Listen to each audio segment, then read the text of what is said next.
not sure what he's saying. Yeah.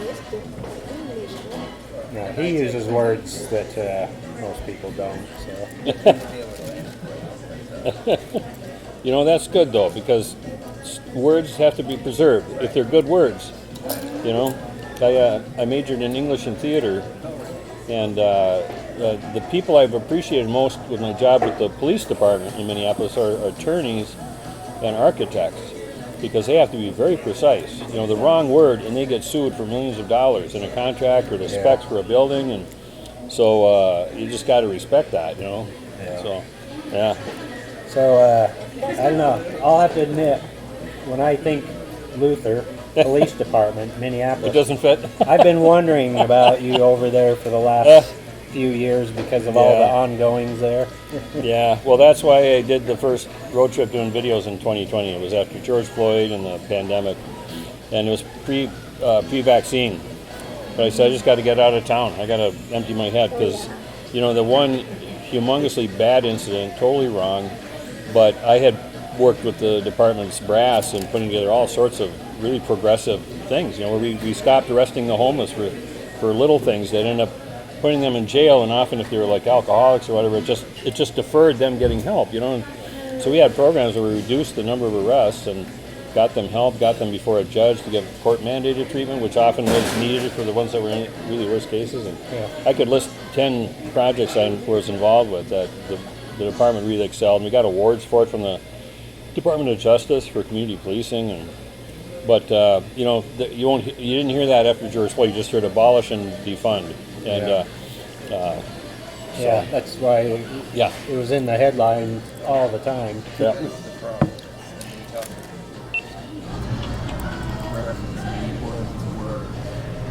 Yes.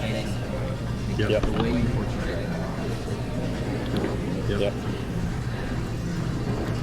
Of course, it's not war.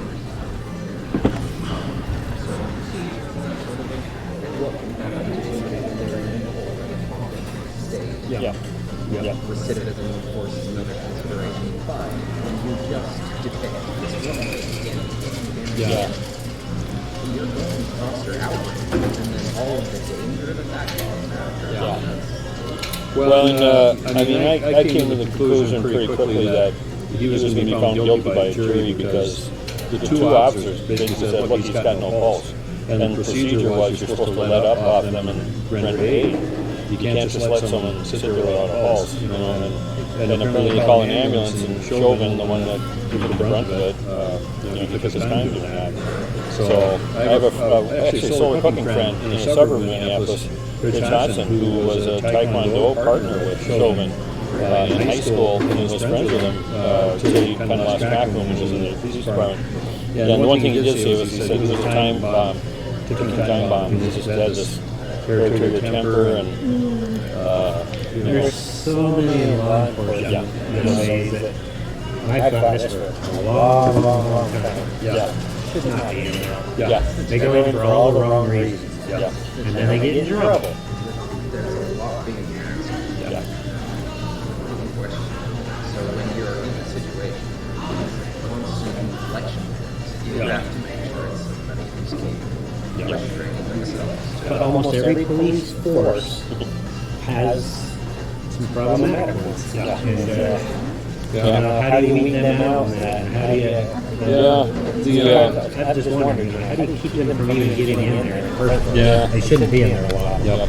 Well, the ones that get in and are kept, it's a lot of union stuff, because the unions have built in things where they have to do arbitration. They delay the process so long that the cities that have hired them just say, whatever they say, we'll do. And so it's really sad. All right, we won't talk about But the trip was really great because I was able to clear my head and focus on solar cooking. And why was I in the police department? I was an environmentalist from like junior high, and when our neighborhood organization got really organized to bring our neighborhood up from one of the worst neighborhoods in the city for crime, for garbage, for slums, I was going to chair the environmental committee, but someone else was already chairing it. And then when everyone was complaining about crime, I said, okay, well, I'll chair the crime prevention committee for a few years until we solve the problem. I believe it can solve it without any problem. And, but it got to be so much fun. And I did so well that the police department had that job opening. So it was really a deferral for 28 years because I retired last May. Actually, May 31st was my last day last year, so it'll be about 1 year anniversary of retirement. And that's why, thinking in terms of, well, the museum, that might be so huge of a task that I couldn't possibly go buy Cantina West back from Brian Sharp or whoever. But I just want to have all the options on the table, especially if the museum ends up having like a solar cafe, and an income source would be, sales of cookers. So, but anyway, I wondered about that because I kept thinking, how would I have been able to deal with and handle what happened during the COVID shutdown? Yes. Supplies were really hard to get a hold of.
Well, and the Product in anything.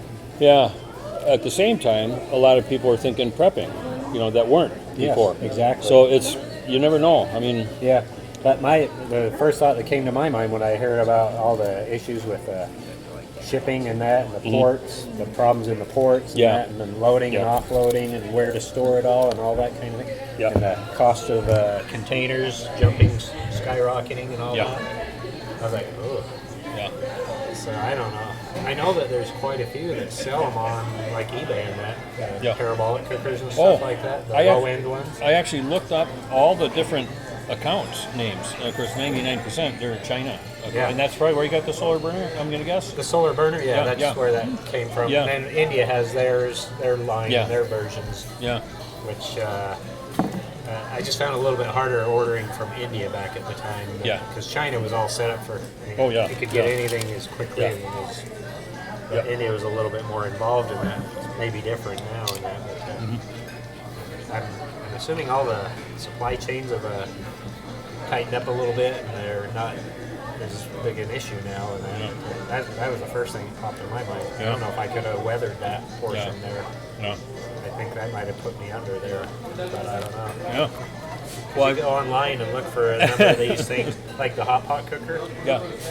Can't find it anymore. Yeah, they stopped making it, but they have a supply where they say they'll ship to the United States. Yeah. I just ordered 2 last February or March. Really?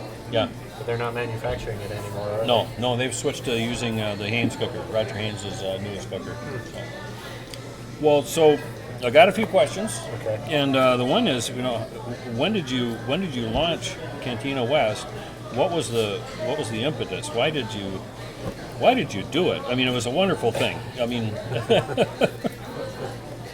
Well, it launched in 2008.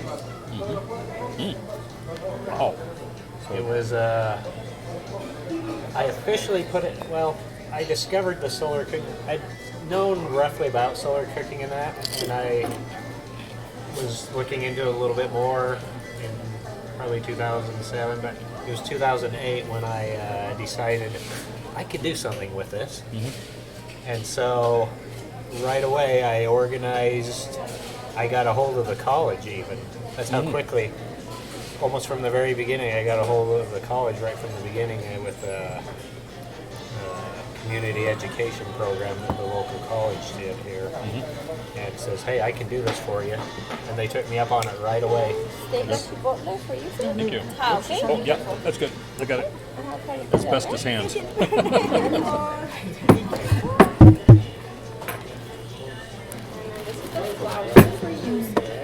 you.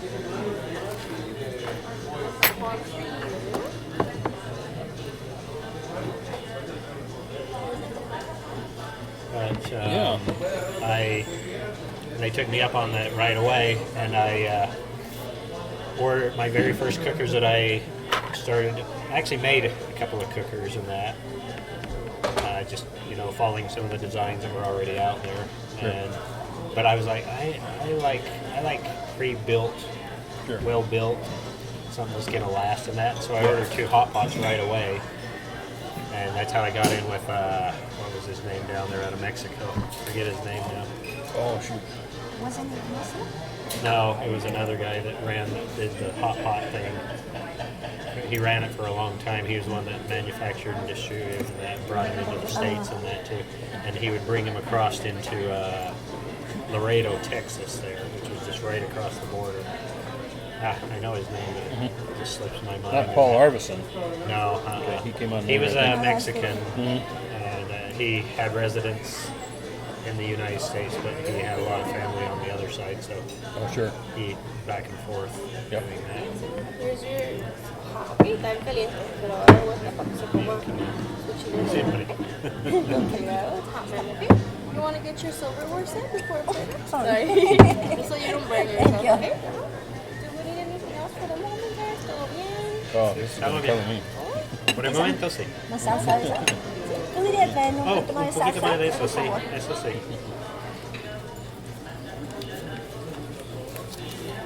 Yeah, the hot pot, I was really skeptical of panel cookers. Yeah. And I had bought some, but I just never used them because I just thought I just can't believe they could have much power or whatever. But then I got the hot pot and it's okay. I'm gonna give it the beef stew treatment, about 2/3 full. Put it out there at 9. Pointed mainly, probably started about noon or so. Maybe adjusted it once. And by the end of the day, that beef stew, the beef was so tender and the tasted so good. I said, okay, I got to get over this prejudice against panel cookers. Yeah. And panel cookers, depending on the conditions and the time and stuff like that, sometimes can have a bit of a challenge in that compared to some of the others and that. But Okay, so the first time you made one of the food, I think it was in the it was in the hot pot. The hot pot. Yeah, that was the very first. A friend of mine took me home from work, and you could smell that. It was chili or stew. I can't remember. It was something Chili like or that. stew or something like that. Yeah. And it was boiling. I remember that the 2 of us went to see, and it was boiling inside. That was the thing I loved about doing the demos and all that all the time. The people coming up just always so skeptical. Oh yeah, you can heat some water in it, right? And then they'd see those chicken. I'd have a whole chicken in the hot pot not boiling. Thank you. Cuchara también aquí. Gracias. They laugh at me in Chile because I like my spoons where they do everything with a fork. Yeah. I'm like, okay, spoons are good for more than just soup.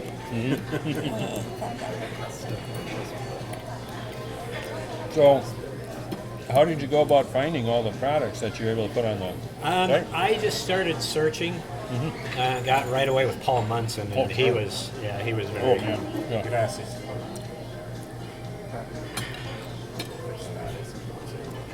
What's that? Oh, use it for that. Su cuchara? Oh. But he right away, he was like, oh yeah. And we took to each other really Sure. quickly there and that. And he came out here quite a few times.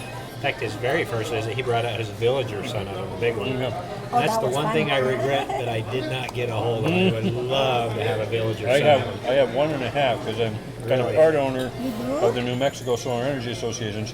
They were going to dump it, Really? and their board met and said, well, maybe Luther will take it. And I said, I'm not bringing it back to Minneapolis because I already have one. Yeah. And B, it's been your monument on your website for solar energy, Yeah. prominently displayed.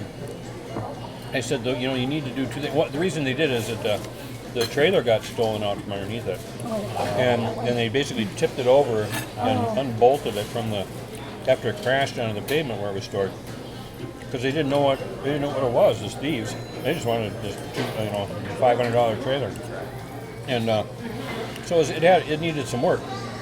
But I was able to work with a guy, Andrew Stone, who was, I think he was a Microsoft guy for a while. He made a mint in Silicon Valley, and he got it back operational, and he put it on this little Coleman garden trailer, totally inadequate for something that top heavy, but it worked. And they were wondering where to store it, and no one wanted to store it, so they finally said, well, we just really can't have it. I said, I'll pitch in toward a decent trailer and do an assessment of what needs to be done to fix it. And I got my brother-in-law lives in Albuquerque, Joe's brother Nathaniel. So we had him take it on and use it, and basically have it ready for on loan for the association. So they agreed to that, and they actually found the funds for it. And I said, I'll throw $500 in for this $2,000 trailer. That's almost the size of the one that I have. The previous owners put it on it because it could hold 2 ATVs. Yeah. So very sturdy. I mean, it's about the only one you can put on and drive it cross country. So, but anyway, yeah.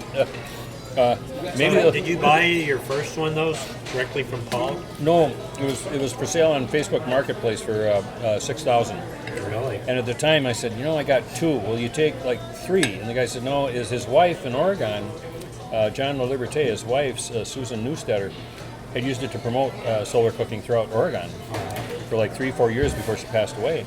Yeah. And he said, we really wanted one. Oh yeah, everyone. We never got to the point where we could get one, and then all of a sudden we couldn't get them. Yep. Well, and so I said, well, let me save up for it. Maybe I could give you $2,000 on a layaway plan. In a year, I'll be able to buy it. About a month later, my dear Aunt Ruth in San Diego passed away, 95, never had any kids, and she had a rental property as part of the estate that she divided the sale up equally amongst all of her nieces and nephews. So I could have bought 2 of them at $6,000 when I got from that. So I was able to call them up and say, when can I go pick it up? Do you use it around the area there? Yeah. That really attracts attention. Oh, I've had it at the state fair in 2022, and I'm going to have it again this year. Really? I brought it to a couple in Kansas that actually, a couple in Kansas that were restoring native prairie grass on their farm, just outside of Peabody, Kansas, a little small town, and cooked. You get around. Oh yeah, well, I'm born for the open road. See? Gracias. So you just go like web searches and word of mouth. You heard about all these cookers that you end up putting in the catalog, as it were, right? Yeah, I found there were so many out there I wanted to bring in, but I started out on the business with, I wanted to have very entry-level stuff because I knew there was a lot of people out there. I found out really quickly there were a lot of people fascinated with it, but a lot of my clientele was like, I need an affordable one. Right. I'd have some that could spend the money and they like the latest and greatest with all the gizmos and stuff like that. Sure. In fact, when I went to the Solar Cooker Convention in Sacramento with my wife, a guy from Japan approached me. He had made one too. I don't know if you ever got one of his or not. This guy that made a really, really nice parabolic over there from Japan. Oh, no, I haven't got that But one. it was priced. I don't even know if he still manufactures or anything. He may have not do it anymore, but it was really nice, really well built. The first thing that came to my mind when I saw it in the price, and I was like, and he was hoping that I could help him market it here in the United States. Yeah. And that. What was he going to charge for The it? thing would have been like around, probably about 2,000. Oh yeah, that's Piece parabolic in that, people are scared of. and it was very well made. Yeah. Everything just ultimate in machining and all the details and everything like that, best material and stuff like that. But it's just Is that when we went to Phoenix? when we went to Sacramento, and a Japanese guy from Japan approached me there and he gave me one too. But I felt so bad after that because it was so hard to tell him, it's going to be really hard to sell this level of a cooker here because people, even if they're really into solar cooking, a lot of people want to spend that kind of money. So, even as time went on, Paul Munson's, son oven and that, it's gotten, I know he hasn't been doing it for a few years now because they sold it. It's just very pricey right now. I was selling a ton of them at $250 something with the full everything inside of it, all the extras. Now you're looking at $400 without any accessories. And there's not a lot of people that are willing to do that, especially when they're like, this is just a novelty. Because there were so many people that were like, oh, yeah, it's a novelty. But I'm not willing to spend that kind of money just for something to play around with. And, a lot of people learn over time and in my classes and on my website and that, it's more than just a toy and a novelty. And it can be all kinds of stuff. For preparedness, for, all kinds of things like that. But until they get to that level, they're not willing to spend that money. No. I had a Zoom call with Crosby Menzies, who's in South Africa, and he worked out a deal with a Chinese company called Ling Ding, which is basically that same like the solar burner model. Yep. And then there's a lot of them out there, but they're rugged, they're durable, and they cook. They're hot. Yeah, and only like $80 to $100 US. I mean, and he had a direct connection with this Ling Ding company where they were able to ship it to South Africa for fairly minimal in quantities. But his contact got promoted away from that part of the company, and now he can't get the boo out of them. I already put some on there. And he's been promoting solar cooking for like 20 years. Wow. But yeah, I'm trying to think of who all. I mean, you had the. Well, there was the names are slipping my mind here. And the guy that did had the rights to the Tulsi. Oh, I had the Tulsi's, and and then he developed and manufactured his own that looked and functioned like the Tulsi, but it's now in a big yellow. I'm not sure if he's still doing it. He retired last year from doing it. I met him out at the Sacramento convention as well. We still have that one? We still have that one. In fact, I still got that in the garage too. I only pulled it out once because I've got so many other cookers in that. I've got several new ones still sitting away because I don't do big demos now where I need all my cookers all at once. So. Sure. No, he went and made a third one called the Ugly, which was cardboard. Because he said the second one. Oh, really? I never saw that one. Is that the name? Ugly, UGLI, like the fruit. But he said when he made the second one, he was able to expand the capacity and still make it a hybrid. But he said, I've been looking at all this reporting of the Pacific Gyre floating plastic patch and all over the world, and the whole rivers in India were just flooded with plastic bottles. And he said, I just want to get away from plastic. And found this fairly industrial strength cardboard and was able to actually widen it even more. But he said, I'm getting to where I need to retire and look at other things in life, and so he's hoping to sell it to someone. Yeah, he was in it for a good long time. Yeah. And he'd been manufacturing his own too after the Tulsi. Yeah. I think I still got a Tulsi. And then his version also, which he gave me a good deal on after the Sacramento thing. And I have the Haynes cooker also. I've got several of those. I've got quite a few different, very basic ones in that. Yeah. The one I wished I still could get a hold of was the parabolic cooker that gal and the guy from MIT. I'm having a real hard time with the names now and that. It was a parabolic cooker where it had a cutout section in the back and you could stand behind it. Oh. You've got one. Yeah. Caitlin Power is Sole Source. Yes, Caitlin. Yes. Yeah. But they quit manufacturing it too. Now I can't find those anywhere.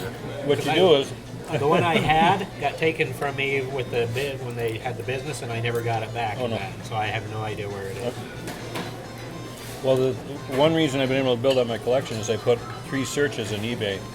You know, solar cooker, and then minus GoSun, because I've got 3 or 4 other vacuum tube cookers. Yeah, my wife loved the Soul Source. Oh yeah. Oh, and it was really good. Yeah. And they had the sport model too. And so every day I get a new listing on eBay, any cookers for sale. Almost always they're the Chinese parabolics. But occasionally I'll get a classic like the Umbroiler, which is an umbrella only turned into a cooker. That's true. It's like from the 60s. So I've been able to score some really rare ones. Anyway. Yeah, he's got all of the really one-offs and the unique, and he's picked them up all over the place.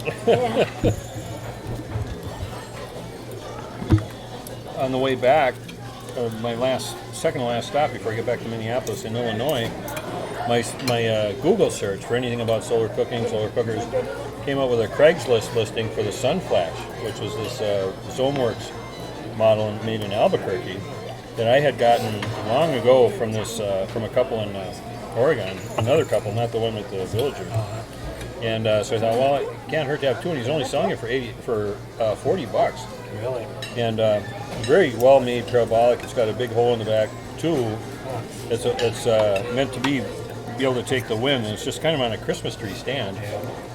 But it comes with stakes, and for my deck, I just have places where I can bolt it to the deck, and you can adjust it any which way from one spot. What kind of sauce is all over that? This is the That's Chipotle, the Chipotle sauce, right? Yeah. Okay. Yep. Okay. Yeah, it's pretty much. I don't know. There's probably 3 or 4 different chilies in there to where it's not even really. You don't even think of it as chili anymore. It's more kind of a hot I sauce. like their fried chile relleno. Pretty good.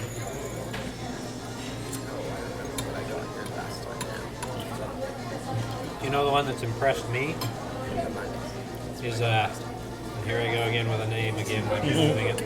The one that did the sport, the glass cookers. GoSun. Oh yeah. He has made that into quite. Oh. They come out with all kinds of things. He's got a solar boat and a solar trailer. Yeah. And I have a friend in Minneapolis who advises He's people. not far from you. Yeah, he's in Cincinnati, and I'm visiting him on the way back too. Really? Yeah. I forget his name too. Yeah, Patrick Sherwin. Patrick. Yeah. He first approached me when he was first starting too, and I was thinking, oh, another one of these, and he decided to go with the tube ones, the tubular. Yep.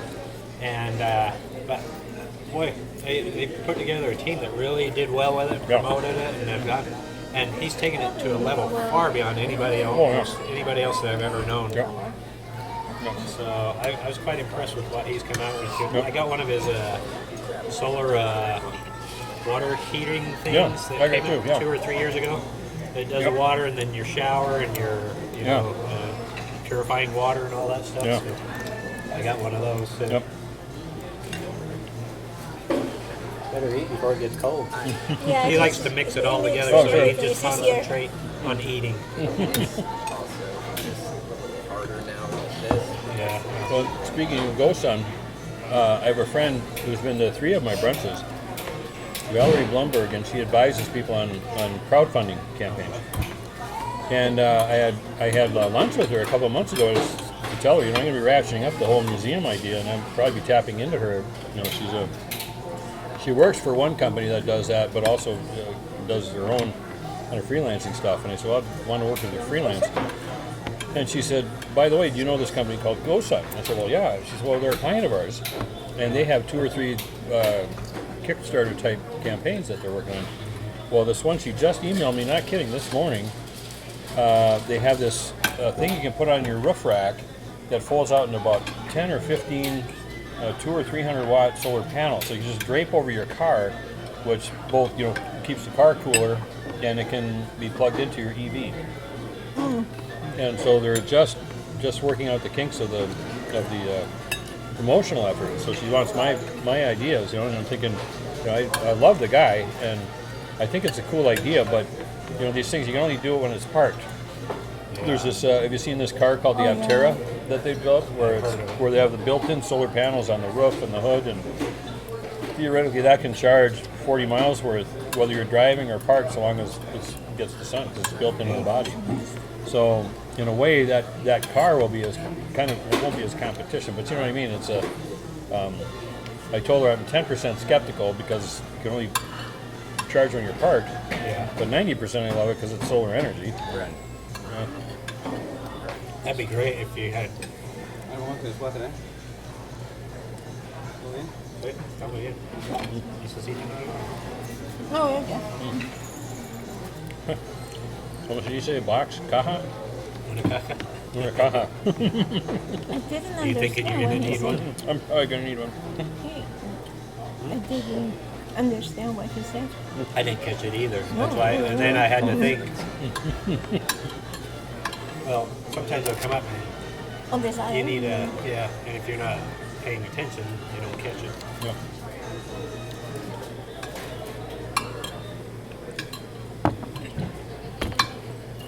So it sounds like you approached putting the business together and putting together the catalog like Joe Radabaugh did for his book, where in 98 he just went and, or 96, 97, wrote letters because he didn't have the advantage of the internet to all these different people he'd heard of, from like Tom Sponheim and the SCI Wiki, and just said, tell me your And story, all send those me guys photos. are gone now. Yeah. I actually, They've all moved on. yeah, I actually Some have visited passed him away. 3 years ago to say, hey, 98, you're talking 20 some years old, second edition, that was the second edition. So how about I help ghostwrite the third edition, because I've been collecting all these new different types of cookers, and I don't want credit. That book is so wonderful. He said, well, I kind of moved on, and he's working for the parks in Mount Shasta, the town. Oh, wait, And- I actually met him when we were in Sacramento. Oh, in sure, he 2014. Yeah. But I think he was about ready to leave the solar cooker world. Yeah. Yeah, and he politely declined and just said, he said, how about, you go ahead and write your own. Well, but yours is the best. It's still totally relevant, especially, just the story about how he reached out to all these people and they got back to him, and the advantages of some cookers over other cookers, and the wide variety of designs at the time. Yeah, So- the only I did contribute one thing to it, and I don't know if it's taken off anywhere or if somebody's doing it. I think I saw evidence, but that bag for the sun oven. Oh, yeah, mhm. Yeah, we designed and made that. Yeah. Yeah, we had somebody, we told them what we wanted. We gave them a sun oven and over here in Colorado City. And they have quite the sewing concerns over there that can produce. And so they produced our very first sun oven protective cover in that. Sure. And I thought it was great because, it protects an oven that didn't really have a lot of protection in that, you'd be dragging around, get exposed, Yeah, you and keep it outside. beat up and banged up in that too. And I think there's other people that have, in fact, sun ovens later on went and did their own too. Yep. Copied the same thing in that. So, Yeah. but that was our idea there for the sun oven. So if it's still out there going around, I don't know.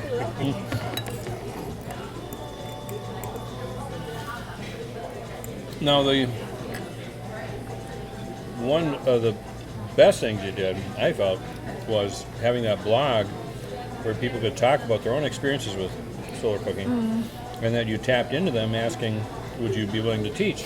And you asked me once, I probably would you have a formula where after you bought a second cooker, you figured, well, they must be deep into it, so make them teach? Well, that's the thing. I was very into spreading the word around. Yep. Because it benefits everybody in that industry and that business and that too.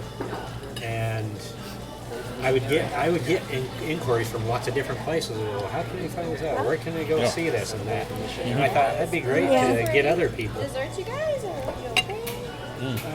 I don't think they're going to be able to. Oh, all right, guys. Maybe just one shake or two. Just one. Just one? Okay, I'll be right back. So But I kept encouraging people. I said, and some of them that really took to it and were doing well. In fact, the gal that assisted me and helped me, she would go and do demos on her own as well around here too. Sure. And I could always call on her to come and help me out when Oh, we yeah. had big demos and stuff like that. But there was a few of them that I encouraged in some of these other places. I lost contact with everybody and everything. Yeah. Well, Yeah, to this day I still think about it. It was a fun environment. It was a fun, aspect in the business world. I looked at it originally as a business proposal match, but it was the funnest thing I've done as far as a business. sure. Yeah. I've had a couple of businesses and that, and I just enjoyed it. And I still enjoy it. Yeah. I don't have the opportunities like I did before. I have told people, especially like within our own church, and that because we have a lot of what they call wards out here of our church, and that. And I said, hey, if you would like a demonstration of that, I can do that for you. Yeah. But I don't know. Some people. I answered the call, and I had 3 people contact me, including an LDS church in Fargo. Oh, really? Yeah, I drove up there. Rainy day, but packed room. I must have had 40 people in this really small little conference room. It was a rainy day. It was a rainy day, but it worked out great. It was great. I mean, they got it. I mean, it's okay. You win some, you lose some, but Yeah, exactly. but they understood it. And, Yeah, around here, since it's heavily LDS and that's I did a lot of those. But then we got called to go see if we'd go down to Phoenix to a school. So my wife and I took a trip down to Phoenix one year in the springtime, and I think it was in March, which is ideal time to go down to Phoenix. yeah. And so we made a trip out of it, and that was fun down there too. It was a high school, I think, wasn't it, where they were doing it. And so and some of my customers showed up there too. Some of the people I'd sold to, they were Oh, wow. anxious to meet me and Nice, yeah. and get out there and solar trip You're a rock with star, me. man. I'm telling you, rock star. It was trending that way, but then all of a sudden everything just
had, and this is specifically with the idea that I might just really try to approach him and say, would you be willing to sell it? Get your hands out of it, because he frankly was not doing that well. I don't know if is he still running the thing? Is somebody running it? I don't know. I had an email exchange with him last spring, but I'll have to try again. I've had a number of calls from customers. I don't know how they found my current number, but somehow it's out there still. My current number, calling me and asking me, I've ordered this from the site, and I know you're not the one anymore, but can you help me somehow? You were one of those that did that. Do you have a contract drawn up? The initial terms? Yeah. Did you have guarantee? Yeah. But when they were making nothing, and then they just gave it up and gave it over to somebody else, I guess I could have gone and just said, hey, hand it all back. Yeah, because they... But I didn't want to, I couldn't, I knew that if I had it all returned to me, I couldn't do anything with it, especially after being hands off of it for 2 years, and that I just wouldn't have been able to bring it back to what it was before, and I just didn't have the capability and the means. Nobody, even when they didn't pay anything. I received 3 payments, and then after that, because they couldn't run it the way they thought they could. And everybody that came in and offered, here, I think I can run that. I knew they didn't know what it involved and what was required and all that kind of thing. Because it's a very challenging world online, and fighting for that attention, that space, that notoriety, and that. Because you're literally competing with the whole internet, not just people in your little niche. And so it's a hard thing in that. But surprisingly, we did pretty decent. But I knew to be able to take it to the next level and to make it where I could just totally live off of that only, it was going to require a lot more. And I'll admit, I just got to the point where I was a little discouraged in that, thinking, okay, how can I keep this going? So. Well, and I do know, I have some sense of how much work it was. I worked for a nonprofit bookstore, a Christian bookstore, the Bible Science Association in Minneapolis, to get through college. And the guy who ran it, there was my manager. He wasn't the head of it, but he was the manager. He'd been with Parry on the NASA's Mariner Space Probe project. So he's like, I can't hold a candle to his science, and he says, I'm going to teach you how to program. I said, I'm majoring in English theater, man. I mean, how am I going to manage that? He said, don't worry. And doggone it, if he didn't get me trained in Alpha Micro, which is the microcomputers, 1980, 81. Yeah, that's way back. Yeah, way back. Before all this stuff that we know now. Oh, exactly. Yeah, I mean, we had the green screen terminal with just text. And I learned early on, and then about 84, 85, the guy who was managing the bookstore quit. And the guy who brought it from Idaho to Minneapolis was a pastor who, I do believe in operating on faith, but also there's stewardship and not going into debt and sending out fundraiser letters saying, if you don't contribute, we're going to go belly up. That was the kind of stuff he was doing. Well, I was able to turn the bookstore around because I figured out the programming where, say, what's your zip code? Like 84790. Yeah. So I figured out how to make an array with all the zip codes being an array of 3 digits, 2 digits. And so if you ordered a book, 84790, and I would look up, who are the presenters on creationism and the Bible science stuff, and say, hey, thanks for buying the book. And by the way, if you have a church or a school that you want someone to present, here's the 3 or 4 people within a driving distance who are willing to just for free go present. And we were in debt to the tune of, it was a $250,000 a year operation. We were in debt of like $100,000, and in 2 years we nearly wiped it out. And we kept the books in stock because the previous guy, he would just take the orders and kind of like, well, we'll get it to you when we get it to you. He said, no, you can't operate that way, Yeah. And I took out all the books that I knew were out of print, and we did the same thing where we kept a bunch of the popular ones in stock, but we also had drop ship arrangements for the ones that didn't quite get that many orders. And boy, that was work. It got me through college. And that was quite a while ago, though. Yeah, 85. Well, now it asked me to program something. It's like, what? It's not the same. But anyway, So, and one of my questions would be, what tips would you have for someone who would want to maybe start up something like this? Maybe mistakes to not do, or what the best choices you made were? Or Solar Thank you. cooker business. Yeah. I don't. I mean, I think That would be hard. That would be challenging to start up. Just I know it's hard to access the product now, and that or find a reliable source. I guess is what it is. It's something that stays. But as far as solar cooking demos and teaching and spreading the knowledge, I think that's a great thing that anybody that's interested in the thing should do.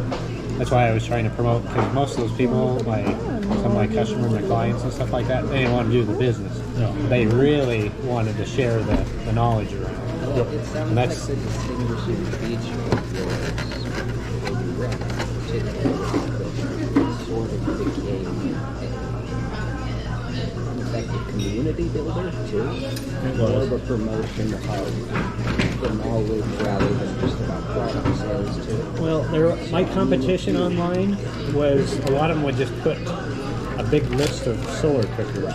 The gal out in California, The viewers had she's of Indian descent. She's still doing it. She contacted me not too long ago. I forget her name. She still sells solar cookers and that too. you had the recipes, you had people talking. Yeah, I had all kinds of stuff on there, and fun events and things like that. I tried to do it all inclusive, all comprehensive There was variety of things that they thing, attracted. making it fun and interesting and compelling and, educational. I had school teachers all the time contacting me. Hey, how do you do this? How can you put this together? You have this and that.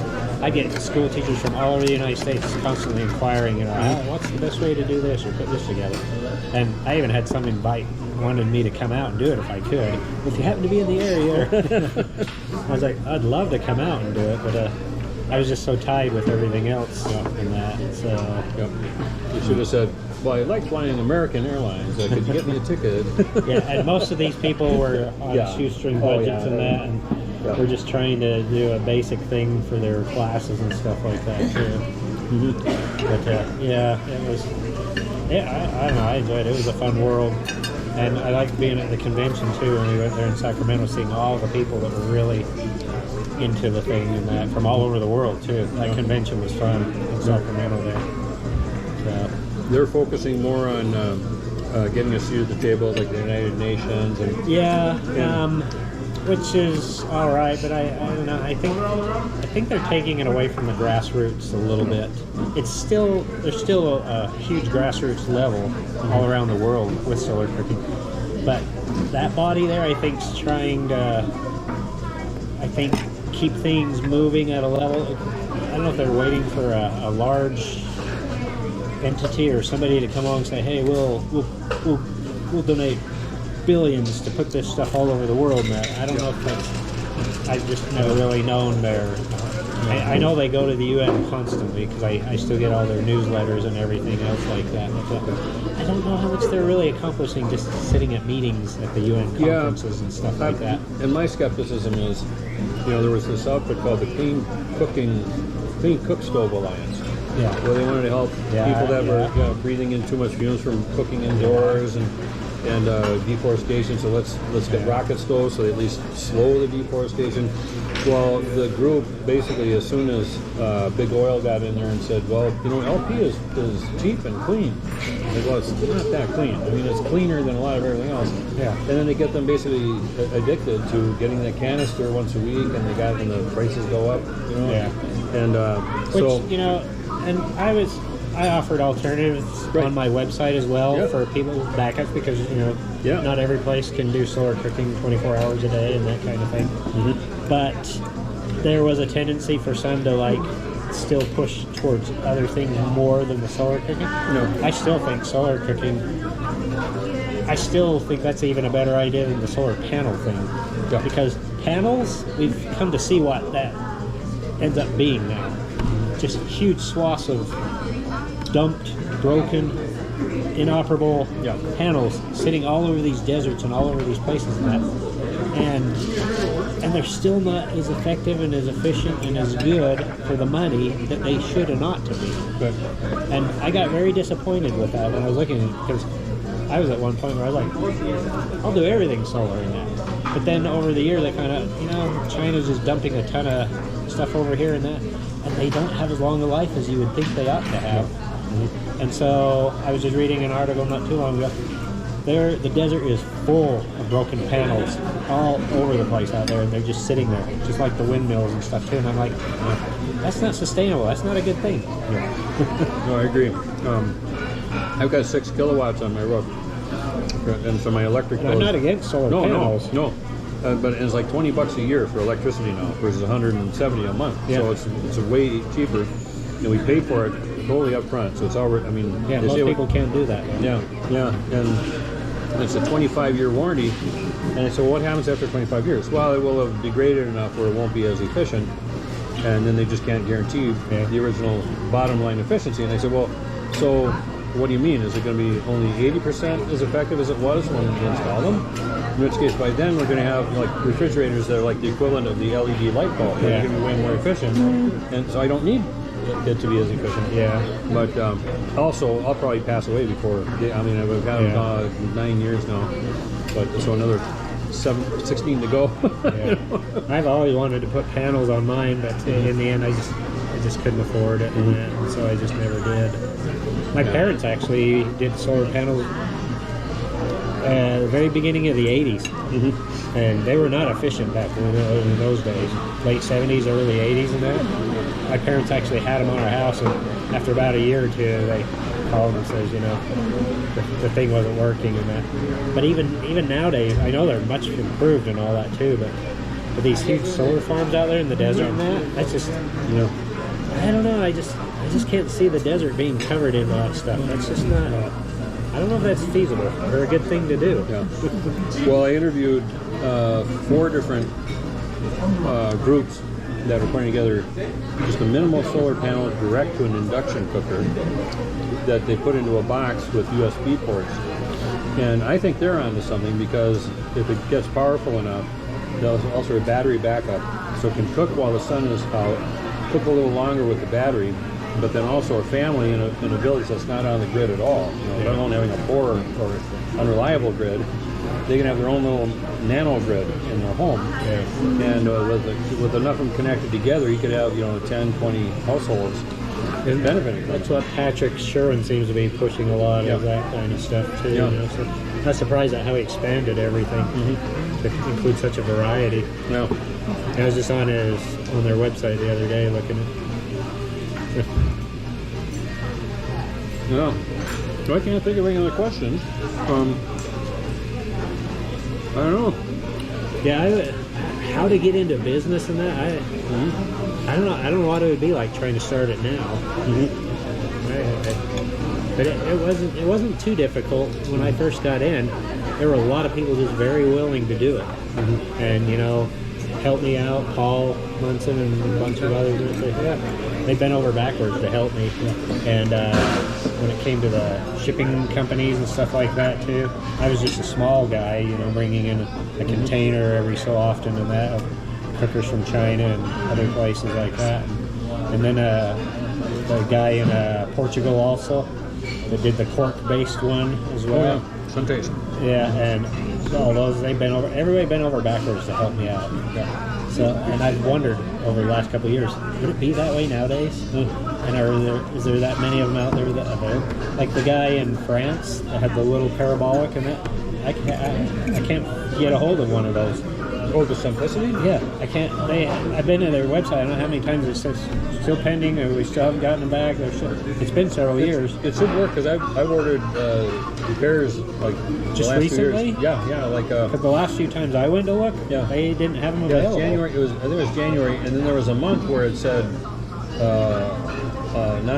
not in stock. But then the next time I checked, like a month later. And there's one other website that carries his, that promotes it. I think they're out of France also. It's not his website, but they specialize in his stuff along with other cookers as well. But every time I go there, I check. I was constantly checking. I just couldn't find them. They were always. Which one was that one that you had? The one that I could reach. The Soul Source. That's the one I'd like to get The a one hold that of. I could reach. Joe likes that best too. If you ever run across somebody selling a Soul Source, grab it for me. I'll buy it from you. Well, like I say, I've got this eBay search where any time a new solar cooker listing pops up. And 6 out of 7 days of the week, it's all the Chinese spare bottles. The problem is it wasn't around a real long time, so there may not be a ton of it out there. But you never know. Yeah. Like I've had 4 or 5 times where the Sun Diner has come up. They've made that for about 6 months in the 1960s, and the Sun Diner keeps popping up. That's an old one. Yeah. Or people do sell this. It's a Solavore, of course, which is the middle thing. Yeah. The Solar Armament Society, and Yeah, the Solavore was the group that took it from Martha, and yep. they didn't go for a long time though afterward. The Solavore did they? They were there 2.5 years After. And what Mike and Martha told me was the agreement was Ann Patterson with the when she created Solavore. She heard about it from one of her yacht sailing friends in the Caribbean. Yeah, I remember the story. And so she said, I'm flying to Minneapolis figuring it out because I want to do this. And she said, I want to make it a for-profit thing. I want to make a profit. If I don't make a profit in a year or two, then it'll revert back to you. And that is either what happened or something else behind the scenes. But So does anybody manufacture it? no. In fact, I think they started making them, or they kept making them after Ann left, and then it's this blow mold thing where it'll blow up if there's too much recycled plastic in it. But Martha and her husband couldn't take it back, did they? Yeah, they have it. Oh, they did? Yeah, they do. They got it now? Yeah, they do. Oh, okay. But like I say, again, Christian faith, they're always praying, but they're always coming up with another thing that they're going to add on top of it. That's going to. I remember that about Martha when I would converse with her a lot. It was like I liked the product and that, and it needed some improvements here and there and that, but I thought it was a good sound cooker and that. But she was always telling me about, and we're going to be doing this and that, and I was thinking, You're going to buy 100 trees and do this, and wonderful, but I think they were spreading their tentacles a little bit too much. Well, their latest thing. Paul Munson was very focused. Oh yeah, I mean he almost never modified it. When he did, it was always a nice adding, like the bar at the bottom. He stayed. Paul, the one that did the global sun oven. He sold it, and so he doesn't do that anymore. I met the new owners last February. I've got their interview on my Are they channel. still doing it in the same place? No, they moved to North Carolina, and they're going to be making them in Wisconsin. Oh, they're still making the sun oven, probably still in Illinois, but I think they're going to be moving the whole thing to Wisconsin, Green Bay. But in North Carolina, they were laying out the floor plan for how they were going to set up the manufacturing plant in Green Bay, and they had the latest of 200 that they got an order for overseas use. And I looked at it, and you knocked on it and all this, and I said, you should call it the Sun Oven Hummer, because it's just built like a tank. Really? And instead of the $12,000 that was listed for 10 years ago, they're going to be charging $28,000 For the Villager. The Villager. Yeah. Wow. Yeah. So Well, I remember when I could get one from Paul for 10. yeah. I think that's first I saw it, and I think it was 10, 12, whatever. And we didn't get one. We didn't. At the time, I couldn't. And I kept saying to Paul, is there a way I can maybe start making payments on it and that? We'll be making bread for everybody. 27 loaves of bread at a time. That appealed to me. Well, another couple in Kansas, they kept hounding the new owner. They said, we're only making for overseas. But this couple, they were wood-fired pizza people. They had a restaurant and everything, and they go around country in contests. And the guy said, I'm tired of stoking wood, and you got to get up. You got 3 hours. It'd be nice to have both, the Villager and your wood oven. Yep. So they kept calling him, and he said, no, it's just for overseas. And they said, look, we really got to get one. How much is it going to cost? And I don't know what they paid, but he said, look, we're starting up the first 200, in the one order we got. If you're willing to take the first one off the line, it'll be kind of like a beta test, because we're going to be using the first 5, 10 to see if we got it right, to rebuild it. And so they said, sure, just where do we sign? And it's okay. And so they shipped it to them, and they opened up the container. It was all smashed up because they hadn't secured it right. And so they he being in the restaurant business, he knew to check something before he signed off. Yeah. So he called the guy. Trip Fritz is his name. His name is actually George, but he goes by Trip. And if you meet him, you'll say, "Boy, he's a Trip." You're a big guy, big booming voice. And so he said, they called him up. He said, "Don't take it. Make them ship it back. I'll take it. We'll fix it back up or get you the next one, and I'll drive it off personally." And he did. That's weird that they would ship something like that without securing the Yeah, thing. it was just nuts. But so he drove it out with his wife, and they drove out from North Carolina to deliver it. Went over the whole 9 yards. Said, "Okay, here's something we want to improve," and he said, "Just test it to break it, and whatever you break, we'll fix. So you'll keep this one." And so I got the video of him going through the things that he had talked over with Trip. And then he found, and while we're talking, he figured out one thing that was wrong: the crank that tilts it, for focus. It kept rubbing against the body. And he said, "Well," and it hits this one point where it kind of goes, chunk, and okay, you worry about if you broke something. And then as he's saying that, he says, "Wait, I think I found a fix." So he's going to send that off to Trip. So it was a nice little relationship. Would that he had 10 or 12 people that could do that. And my thing, and this is the thing with the ports, is I kept saying, your cooker is your calling card. You want to help overseas first and foremost, fine, but you're selling in the States, you got to keep it in production. So the new villager is going to run 28,000. I think a lot of it is a big jump. Well, and Paul Munson maybe was at the point where he's going, he can't really keep it low because of things have changed so much in the last 3 years now. And you said that you got two? Yeah, I've one got and a half. Yeah, one and a half. I'm part owner of one for the New Mexico Solar Energy Association. They wanted to give it up, and I said you can't because it's got. I'm not bringing it back to Minnesota. And that's your icon. Yeah, it's your symbol. And I said, but I'll go in with you part way. I'll help pay for a new trailer because it needed a new trailer. Okay. And I worked with my brother-in-law to store it because that was the big issue. Is no one wanted to keep he's it got in his own. Yeah, in Minneapolis. I keep it in my mom's garage at the other end of the block. Yeah, it wouldn't be in your house because you don't have any room. I run out of room. In fact, I have to store cookers inside the village. No, I don't do that. But that's the running joke. It's like, where are you going to put it? Well, I'll just put it inside the village.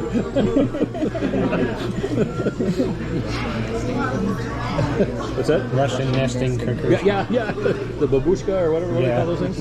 The dogs. So you have to buy a house to be able to have it. Okay. Well, I've seen a few snapshots of his yard and backyard and that. And they've got quite the array of cookers when they put them all out.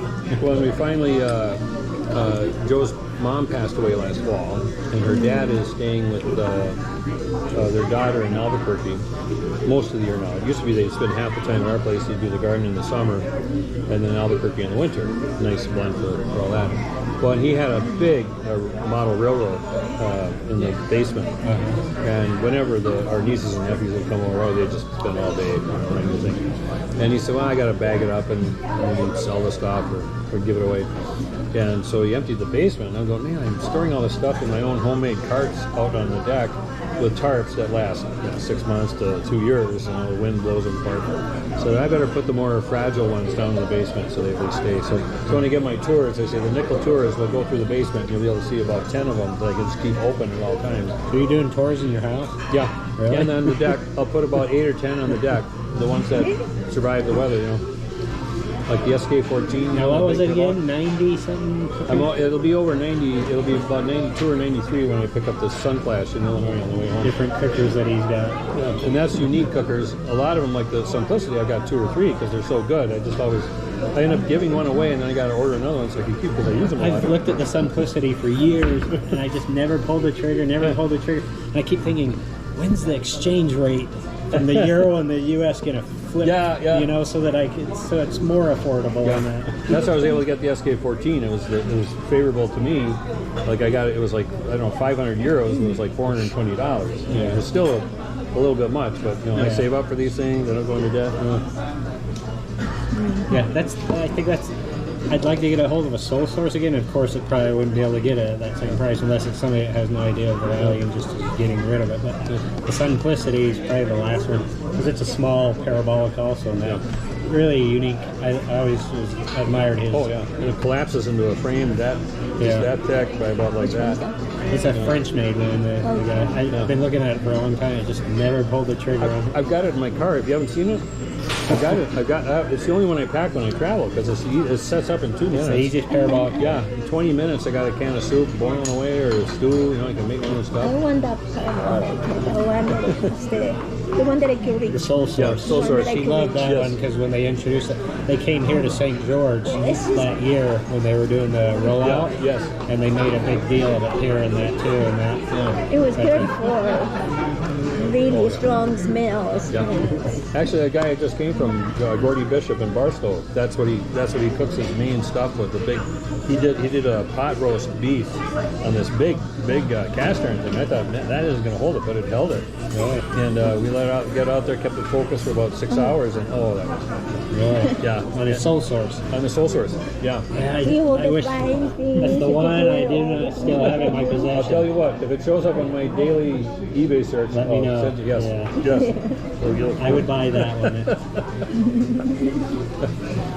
Oh man. Now the other one scared me all the time. Yeah, the first parabolic. the one I called the solar burner, which is the most common one out there. But and she could use it. My daughter used it. It was just It made me nervous. it was wider. They had to stretch more to reach over and that kind of thing. I couldn't see inside of the pot with that one. Yeah, she's not as tall either. So. No, and it's and I found that like there's two variations on the adjusting mechanism, and the one I had was just if there was any little bit of rust or dust or whatever, it was like you know, so It's got three different adjusting levels on it, but the more common one I think was I'm trying to think, but there was one that was it would slide along like a section of smooth rebar and stuff, and that was hard to adjust sometimes. And I don't know how they figured that was going to be a good one. But. Oh, I know what I want to ask.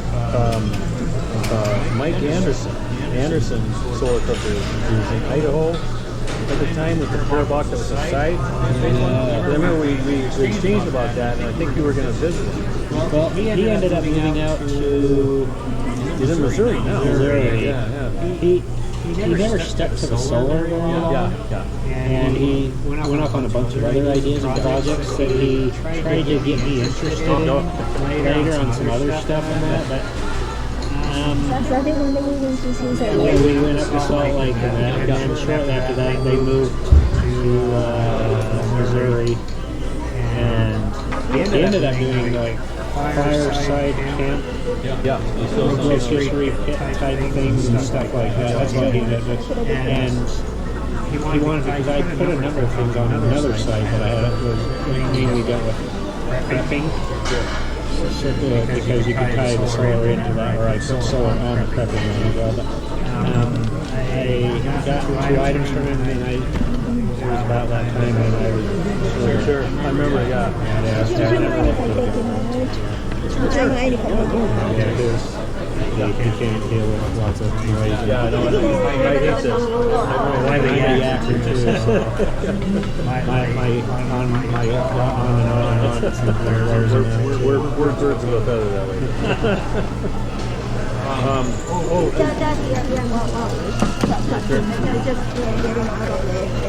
Sure. Well, we can wrap up pretty quick. I was thinking the latest thing he's got is oh, no, thank you for being here. Yeah, it's so great to meet you. And yeah. We can have a bit of nostalgic. Well, it was 12 years of your life, man. I don't know about you, but running a cleaning business, it's sure it's challenging to growing and all that, but you clean one office building and clean them all, right? Here's the thing, my cleaning business allowed me to do that. Because it was so simple. It was like a 9-to-5 job. Literally, nothing varied, nothing fluctuated, nothing changed. It gave me a good income. And it allowed me to do all those other things like that too. But when I was trying to build that out of that, then it became really challenging to keep both of them going. And I put even more time into the solar cooker one, and that I just wasn't progressing as much as I felt that I needed to. So that's my police department. I got promoted, and I was able to get more flex time each year. There's more money for that vacation time on it. So that's what I used for trips. And then if you're willing to retire, I got to catch up on my backlog of videos. Because that was my job, keeping up on them. I got like 20 that, in fact, kind of sad. There's one guy in Tucson, Rob Crossland, who came up with really cool hookers. They're kind of fanciful. One looks like a jester's hat with reflectors, but he's made sure that the bottom is more like a parabola. I've seen images of that. Yeah, There's some strange design. Well, so I interviewed him last August, and I'm calling all the Smithsonian. They had this hot box once a year, and they had to quit for a couple years from COVID. And I sent it to a group of like 15, including Rob Crossland, and I got a note back from Rob Crossland. It was just a signature block. And so I replied to the group again, and I just said, hey, the only one I've heard back from was Rob. Well, Pat Murray, who's been big with the Solar Potluck and Solar Guild, he emailed me and said, I hate to say it, but Rob passed away 10 days ago. And so this note must have been like a relative going through his emails to see if anyone needed to talk to me. So I was a little embarrassed.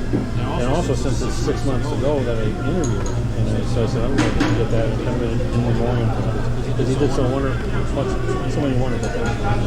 But that's in the two of my interviewees, John Wells in Texas. I posted his video, and about 3 months later, he's got the other one, the one that's usually fatal. And 3 months later, he's gone. Greg Lynch in Idaho, in Montana. I was able to send my graft to him, and he tells me I got lung cancer. I never smoked a day in my life. I don't know what goes on. And three months later, he's got it. So secondary smoke, mining. He's in Montana where they got the open pits and stuff. I don't know. Yeah, that's true. Yeah, too late to speculate.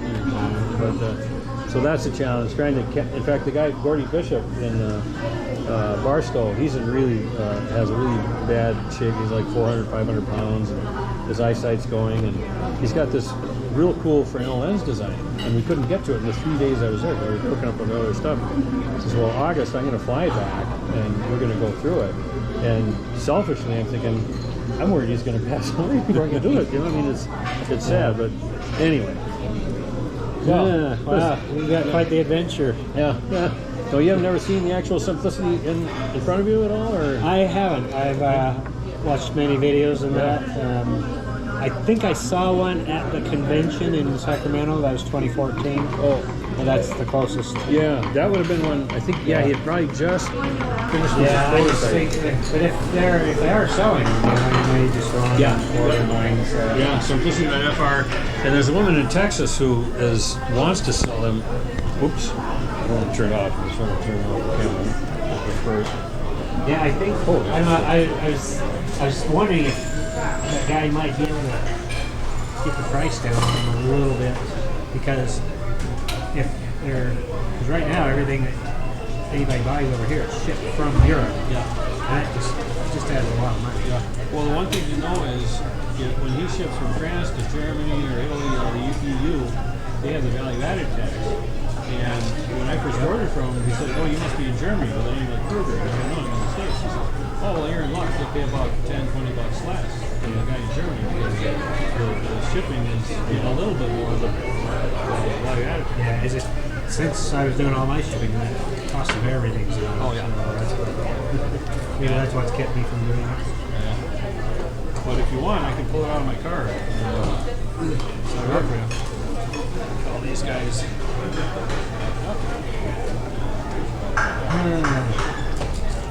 Yeah, I had so many dreams for that. And I love doing it. But you still cook with it and Oh yeah. spread the word in whatever small way you can. In fact, I cooked for a neighbor of ours, an elderly couple, that the other day. He got all excited about the things. And so I cooked him up a chicken dinner with potato, sort of a pot roast but with chicken. So all the fixings just like a pot roast. Yeah, but we did chicken. So, similar to a Dutch oven chicken. Yeah. Done, sir? Great.